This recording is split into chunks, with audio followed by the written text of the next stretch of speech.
Assalamualaikum warahmatullahi wabarakatuh. Yang terhormat Bapak Farzan selaku dosen pengampu mata kuliah gelombang, serta teman-teman yang kami banggakan, izinkan kami dari kelompok 2 untuk mempresentasikan hasil dari diskusi kami mengenai frekuensi osilasi tergandeng bandul pegas. Di sini hal-hal yang akan kami bahas yaitu ada yang pertama ada tujuan dan output dari yang kami bikin, terus yang kedua ada pengertian, yang ketiga ada prinsip kerja, dan yang keempat ada penerapan dalam kehidupan sehari-hari.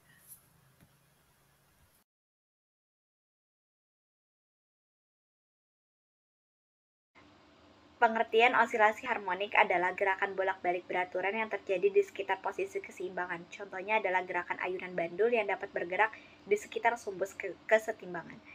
Osilasi harmonik dapat ditemukan dalam berbagai bentuk, mulai dari gerakan atomik hingga gelombang suara. Pada dasarnya, osilasi harmonik terjadi ketika gaya pemulih proporsional terhadap perpindahan dari posisi keseimbangan. Jika ada osilasi harmonik, maka artinya ada osilasi tidak harmonik. Selanjutnya ada frekuensi osilasi. Frekuensi osilasi adalah kebanyakan gerakan bolak-balik terjadi dalam satu unit waktu.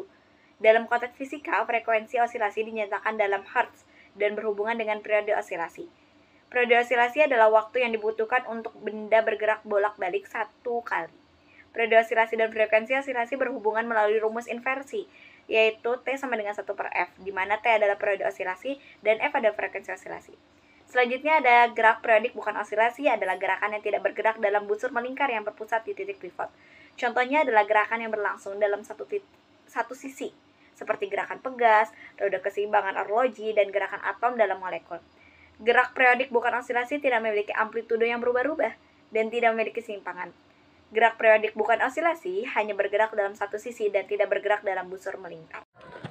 Prinsip kerja pada osilasi harmonik yaitu jika suatu benda berada pada posisi 0,0 atau posisi semula, di mana tersebut merupakan posisi timbang, maka benda tersebut akan bergerak ke atas menuju titik maksimum dan kembali ke bawah sampai titik minimum.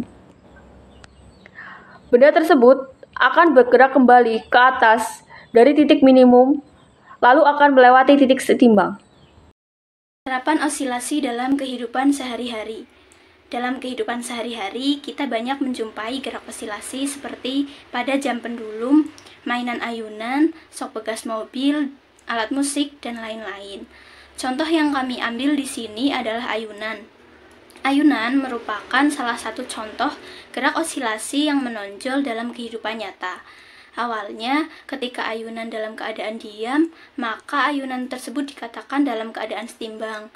Namun, ketika gaya dorong diterapkan pada ayunan, kesetimbangan tersebut terganggu dan ayunan tersebut bergeser ke satu arah. Setelah menempuh jarak tertentu, ia akan kembali ke posisi semula dan menempuh jarak yang sama dalam arah yang berlawanan, sehingga gerakan tersebut menunjukkan gerak osilasi.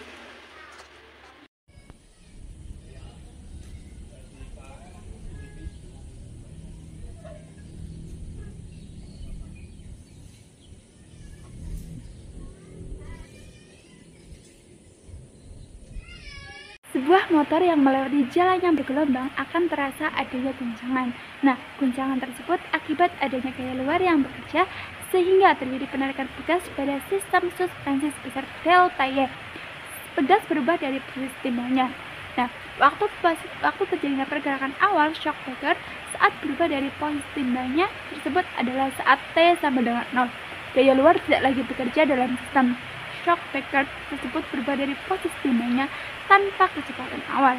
Nah, posisi berubah dari posisi timbangnya itu sebesar delta Y.